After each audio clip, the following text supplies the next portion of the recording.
போன வருஷம் நம்ம சென்னைக்கு பக்கத்துல இருக்கிற இந்த அளவூர் கிராமம் தான் போயிருந்தோம். அங்க இருக்கிற மக்களுடைய வீடு, அவங்களுக்கு அந்த வீட்டுக்கான கதவு, அவங்களுக்கு வந்து அந்த பாத்ரூம் ஃபெசிலிட்டி எப்படி இருக்கு? இங்க மக்கள் எப்படி வாழ்ந்துட்டுருக்காங்க? ஏன்னா இங்க கரண்டே கிடையாதுங்க. அதுவும் எவ்வளோ நாள் வரைக்கும்? 5 தலைமுறையா கரண்ட் கிடையாது. வீடும் பாருங்க 5 தலைமுறையா இந்த ஒரே ஒரு இந்த குடிசை தான். இதுல தான் இருக்காங்க. அடுத்தடுத்த ஜெனரேஷன் இங்கேயே குழந்தை பெத்து இங்கேயே வாழ்ந்துருக்காங்க. எந்த ஒரு ஒரு குறைந்தபட்சம் அந்த அந்த ஃபெசிலிட்டி கூட இவங்களுக்கு இல்லன்றது தான் ரொம்ப கொடுமையான ஒரு விஷயம். அத நம்ம வந்து அவங்க கிட்ட பேசியிருந்தோம். அது ஒவ்வொருத்தர்கிட்டயும் அவங்களுடைய வாழ்வாதாரம், அவங்க எத்தன நாளா இங்க இருக்காங்க, அவங்களுக்கு என்ன வருமானம் அப்படின்றதெல்லாம். அதோட சேர்ந்து அவங்களுக்கு வந்து பிரியாணி சொல்லிக் குடுத்து, பிரியாணி சமைச்சு சாப்பிட்டு வந்தோம். அந்த மக்கள் தான் இப்ப நம்ம வேற ஒரு இடத்துல அவங்களுக்கு வந்து வீடு கட்டி குடுத்துருக்காங்க. அரசாங்கம் வந்து அதாவது இருளர் சமுதாயம் எல்லாரையும் சேர்த்து ஒரே இடத்துல வந்துட்டு வீடு கட்டி குடுத்துருக்காங்க அப்படின்னு சொல்லி கேள்விப்பட்டோம். அவங்கள பார்க்கறதுக்காக தான் இப்ப நம்ம வந்திருக்கோங்க. இது எங்க இருக்குன்னு சொன்னா, சென்னையிலிருந்து காஞ்சிபுரம் போற ரூட்ல வாலாஜாபாத்துக்கு கொஞ்சம் முன்னாடி வந்து ரைட் சைட்ல ஸ்ரீபெரும்புத்தூர் போறதுக்கு ஒரு ரோடு இருக்குங்க. அந்த ரோட்ல தான் வந்து கட்டியிருக்காங்க. ஸோ இப்போ நம்ம வந்து வில்லேஜ் டூரோட சேர்த்து ஹோம் டூரும் பார்த்துடலாம் வாங்க. இது வந்து கிச்சனா இருக்கும் போல. கிச்சனா இருக்கும். வந்து ஒரு 2 பிஹெச்கே. 2 பிஹெச்கே வராது. சிங்கிள் பிஹெச் தான் வரும். ஏன்னா இது வந்து ஹால் வந்துருச்சுல்ல குட்டியா. இதுதான் பெட்ரூம் கன்ஃபார்ம். 10 கூட வராது போல தெரியுது. இது இந்த சைஸ் வந்து ரூபி எவ்வளோ சைஸ் இருக்குன்னு சொல்கிறேன். 1 2 அடி 3 4 5 5க்கு 5ஆ? 5 எப்படி போகும்? எப்படி வருது? 1 2 3 4 4 தான் வருது. 5க்கு 4. 4.5 வரும்னு நினைக்கிறேன். 4.5 கூட வரல. 5க்கு 4 மட்டும் வருது.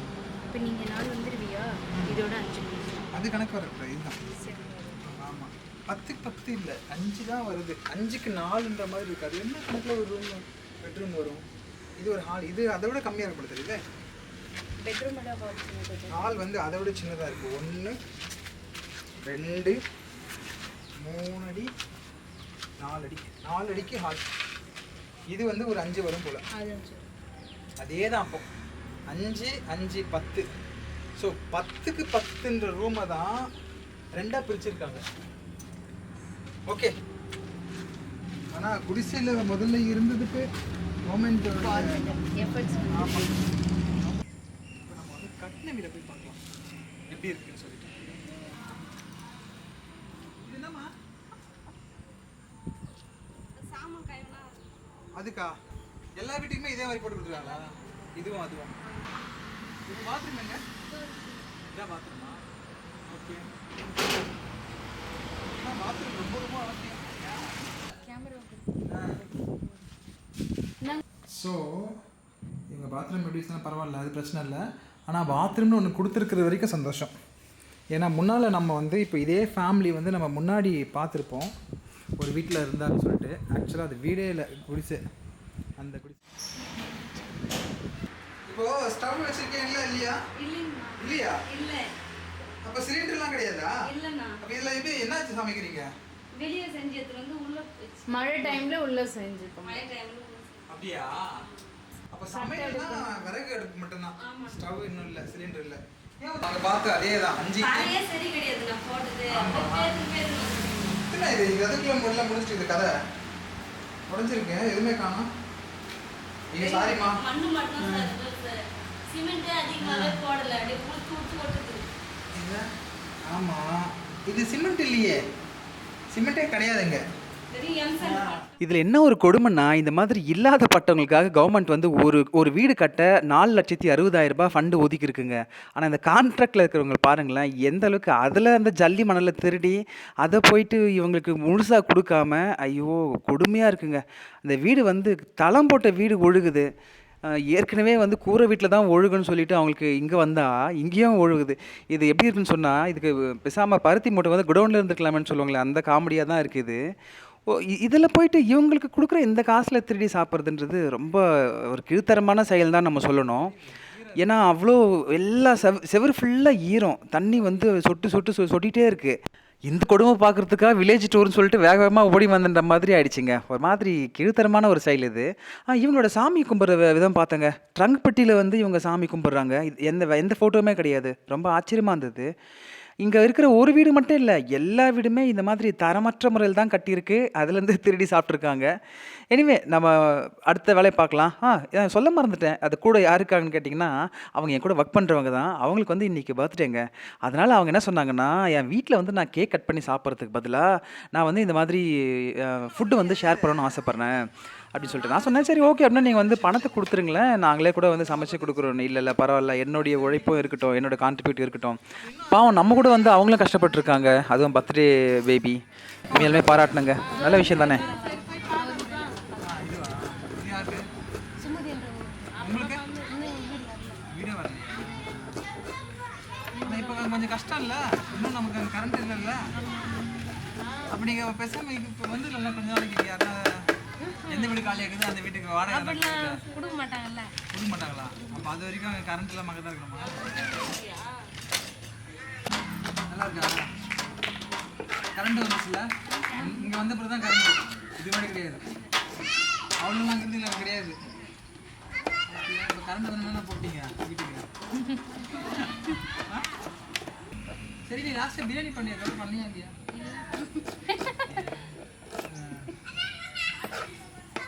அதுக்கப்புறமா நீ எப்படி செஞ்சிருப்பேன்னு நினைக்கிறேன். பக்கத்து வீட்டு ஆண்டி மடிக்கடி அதுக்கப்புறம் நீ செஞ்சே இல்லையா? அவள் லாஸ்ட்டாக பிரியாணி பண்ணோம்னா அதனால் நான் இது கற்றுக்கிட்டேன். அதுக்கப்புறம் நான் பிரியாணி செய்வேன் எப்பவும் போல. நாங்கள் இந்த அதான் இது இவ்வளோ நாள் ஆச்சே செஞ்சியா இல்லையான்னு. ஸ்கூல் வந்து ஒரு 5 கிலோமீட்டர் வருமா? உங்கள் பசங்க போகிறாங்க பால்வடி எங்கே இருக்குது? இந்த காம்பவுண்டுக்குள்ளேயேவா? ஆனால் என்ன ஓப்பன் பண்ணல. அப்போ இப்போ போகிறதுனா எங்கே போகணும்? இப்போ பால்வடிக்கும் போகல. இப்போ சரி வேற எங்கேனா பக்கத்தில் ஆனால் தூரமாக இருக்கணும். பால்வடியே குழந்தைங்க. ஆமாம் குட்டி பசங்கள்ல தூரமாக இருக்குது. இதில் வந்து ஒருத்தர் கூட தனியாக வெளியில் எங்கே நிலமே வச்சுருந்தியா? ஒரு ஏக்கர் 2 ஏக்கர். அவள் பொண்ணு என்னக்கா பண்ணுறா? அதெல்லாம் கொஞ்சம் அதுக்கப்புறமா வேலைக்கு எதனா அனுப்பி வைக்கிறதுனால அவள் தானே டிப்ளமோ வரைக்கும்போது ஏதோ 10th ஃபஸ்ட்டு படிச்சிருக்கேன். 10th முடிச்சுட்டு டிப்ளமோ செய்கிறதுக்கு ட்ரை பண்ணல. அவள் மட்டும் தான் அனுப்பிக்கலாம்ல நீங்கள்? யாருமே வெளியில் யாருமே ஒரு கம்பெனி கூட வேலைக்கு போக மாட்டாங்க. வருமானம்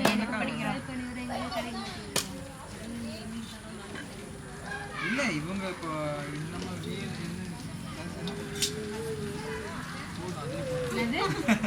வரைக்கும் படிச்சிருக்காங்க.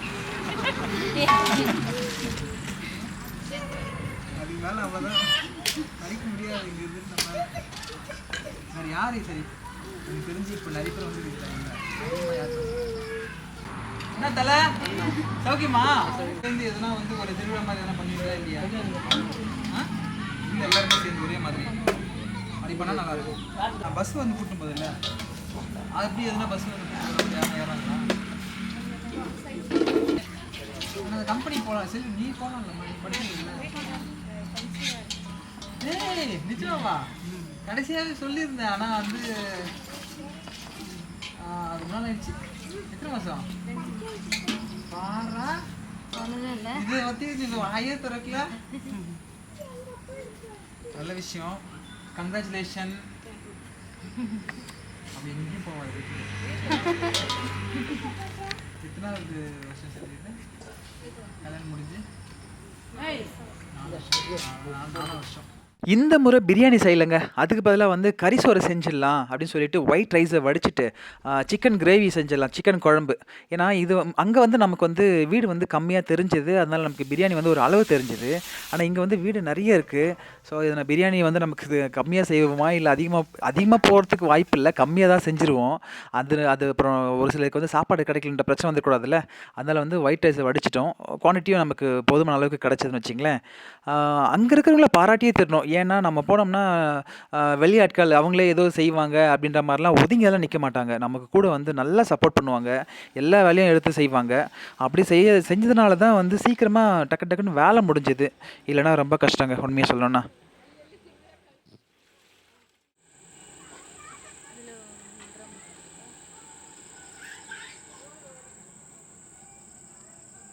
கொஞ்சம் போடணும்னு நினைக்கிறேன். சிக்கன் வேற இழுக்கும் இன்னும் கொஞ்ச நேரத்தில். என்ன நல்லா இருக்கா? இது உப்பு போடணுமா? தேங்காய் ஊற்றினா வேற கொஞ்சம் குறையும். நம்ம இப்போ வேண்டாம்.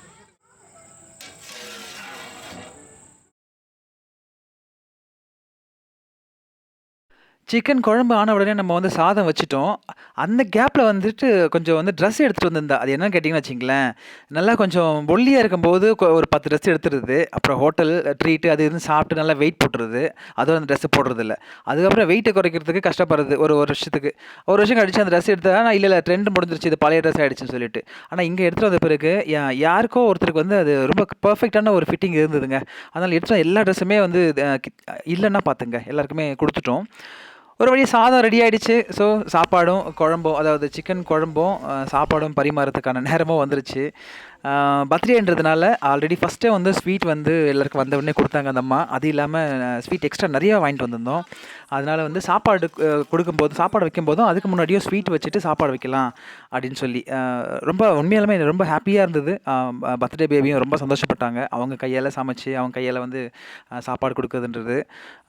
எல்லார் கூடயும் சேர்ந்து சாப்பிடுறது ஒரு சந்தோஷம் தானே! நல்லா இருக்கு. அக்கா நீங்க சொல்லுங்க எப்படி இருக்கு? நல்லா இருக்குங்க. சூப்பராக இருக்குங்க. சாப்பாடு எப்படி இருக்கு? ஏய் உண்மையை சொல்லு. சூப்பரா இருக்குதா? அக்கா பாரு. நல்லா இருக்கு. உண்மையிலுமே நல்லா இருக்கு. உப்பு காரம் எப்படி இருக்கு? கறி வெந்திருக்கா? வெந்திருக்கு. நம்ம கிளம்ப வேண்டிய நேரம் வந்துருச்சு. மறக்காம ஒரு லைக் போட்டுட்டு நம்ம சேனலை ஃபாலோ பண்ணுங்க. Thank you.